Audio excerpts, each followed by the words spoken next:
You may have noticed that most of the weeks in the Senate we've been confirming such important positions as Assistant Secretary of this, that, and the other. I'm glad to see the Armed Services Committee working on the NDAA. The Senate has passed it, and the House has passed, and the President signed the Defense Authorization Act every year, I think 60 some odd years. Now, why should that be put first? Obviously, we're in a wartime situation worldwide, competition with two big powers, China, Russia, helping Ukraine, helping Israel. Clearly, this is a huge priority. So my suggestion to the majority leader is, why not bring it up? I think that's a better way for us to be spending our time on something important and necessary than dealing with assistant secretaries of this, that, or the other. Obviously, I'm not the majority leader. I've been both. The majority's better. If I were, we'd be moving to the defense authorization bill.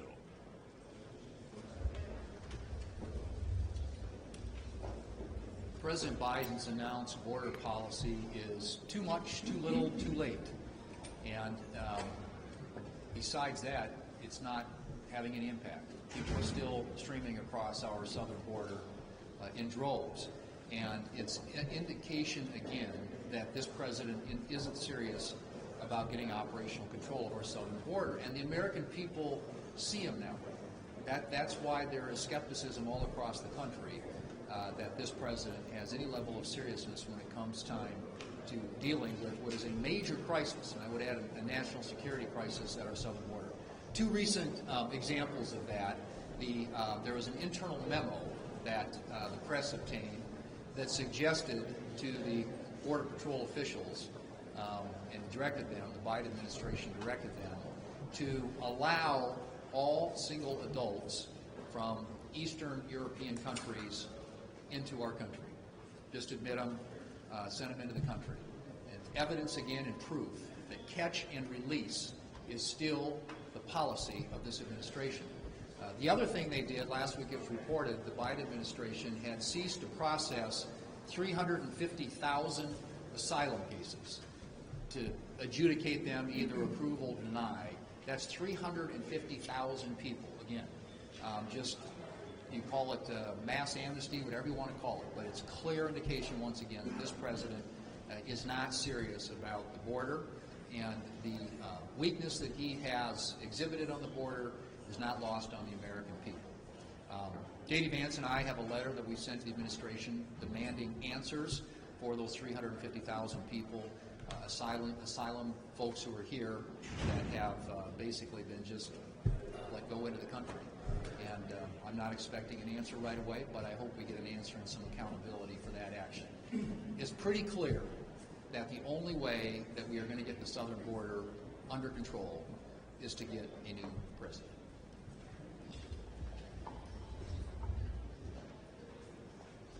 Well, Joe Biden is the president of high prices, and the Democrats are the party of high prices. Prices are out of control, and the Democrats are out of touch. The Democrats want people to believe that the economy is going just fine. Try to tell that to somebody who can only afford about half of a grocery cart full of food. Right now, 4 out of 5 Americans say going out for fast food has become a luxury. Go through the drive-thru, you get some burgers and fries and drinks for the family and the kids, it's over $50. Prices are up over 20% since Joe Biden came into the White House, and people are suffering as a result of that. We cost about $1,000 a month more now to keep up with where they were when Joe Biden came into the White House. People don't have that extra $1,000 a month, so they're falling further behind. This past weekend in Wyoming, I was with our coal miners, our ranchers, and a group of our veterans of foreign war. They are all feeling the squeeze. They're struggling to pay their bills. They're concerned about providing for their families. These are the people who feed us, who fuel us, and who have fought for us. They know what we need to do to alleviate the suffering that they're experiencing under Joe Biden's high prices. It's stopped this reckless Washington spending. It's cut these expensive government regulations, and it's unleash American energy. That's exactly what Republicans will do if we win back the Senate and the White House and hold on to the House. Democrats' enduring legacy will be that of the party of high prices. Republicans want to end that legacy and get America back on track come November. Well, folks, I am really glad that this afternoon we will come together as an Armed Services Committee and engage in the National Defense Authorization Act. It will be a bipartisan event. But as you look around the world, what we see is a world on fire. We saw Joe Biden at the very beginning of his presidency decide to abandon our allies in Afghanistan, and man, things have really gone to heck ever since then. So our allies don't trust us anymore, and certainly our adversaries are emboldened by the weakness that they see coming out of the White House. We have a very, very feeble-minded and willed man that is our commander-in-chief. And hopefully this fall we will see a change with this next election. So again, let's focus on the White House and what their policy has been. So on one hand, you'll hear Joe Biden say out of this side of his mouth, "Hey, Israel, we've got an ironclad commitment to you." And then the doublespeak starts, where it is, "Oh, well, we're not going to provide you the weapons you need." Ha, ha, ha. The next thing, we're going to sanction Iran.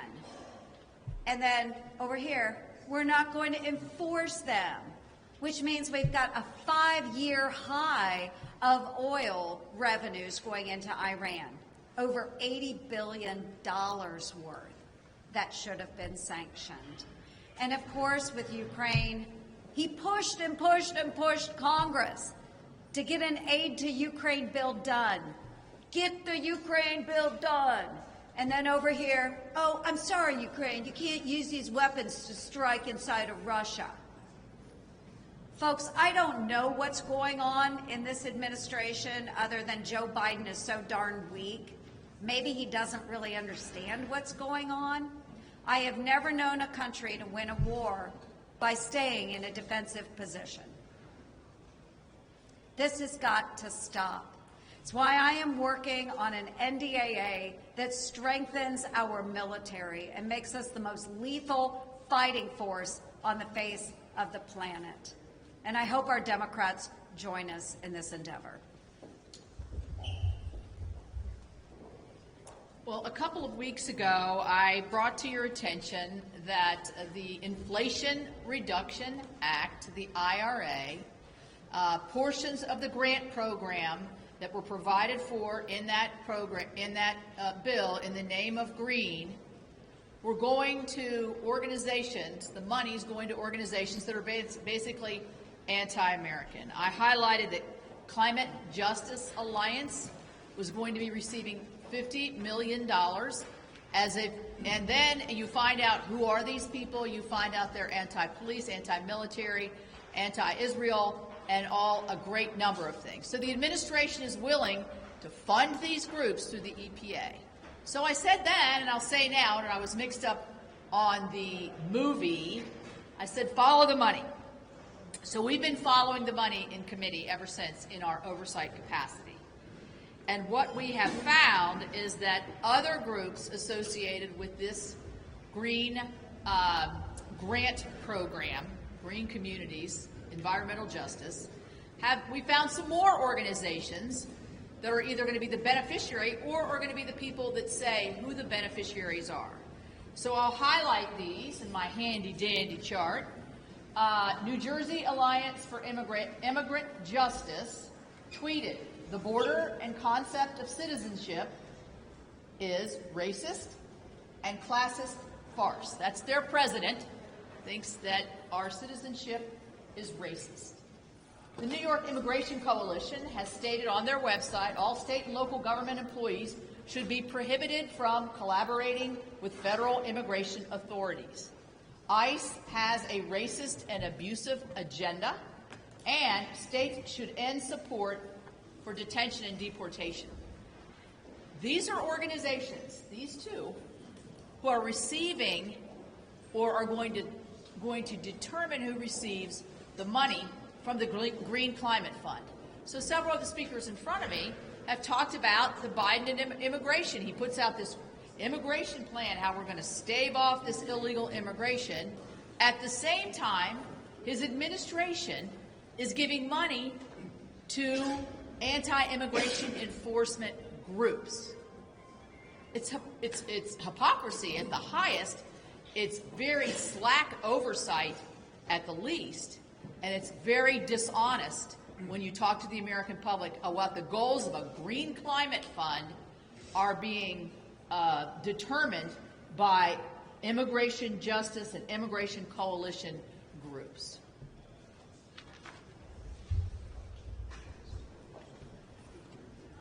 A few months ago, in fact around the February timeframe, some high-level individuals from Central Asia came and saw me in my office.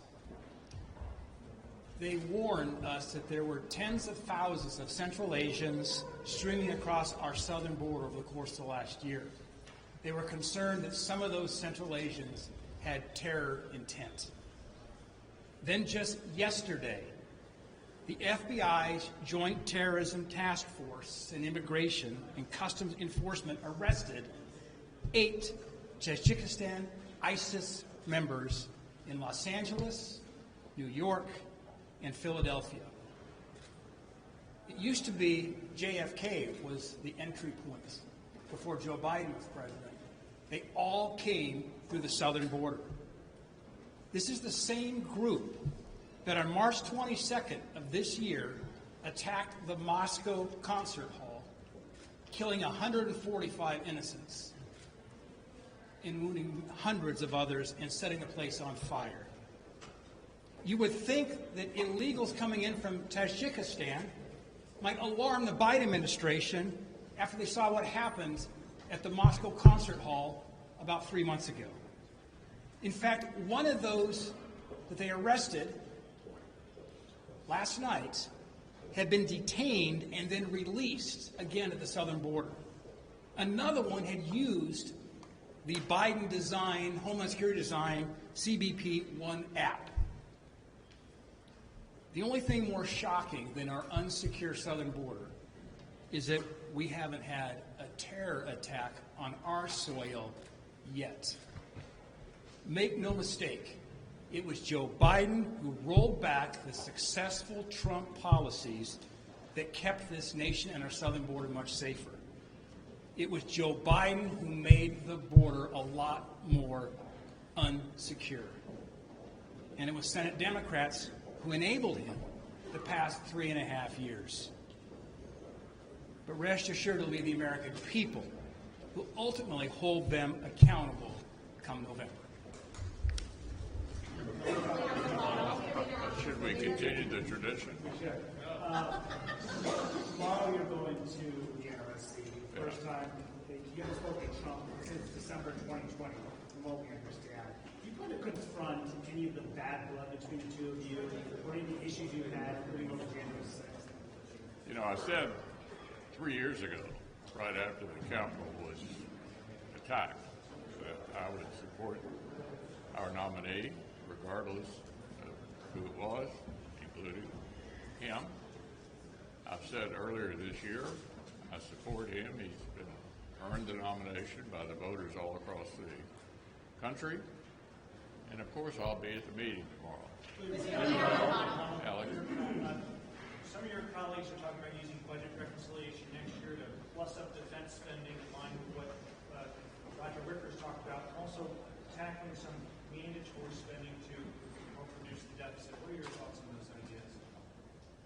Well, look, all of that is a very complicated subject. What we do know for sure is the first step is to have an NDAA that reflects the needs of the military now, based upon world conditions that Senator Ernst was talking about, I was talking about.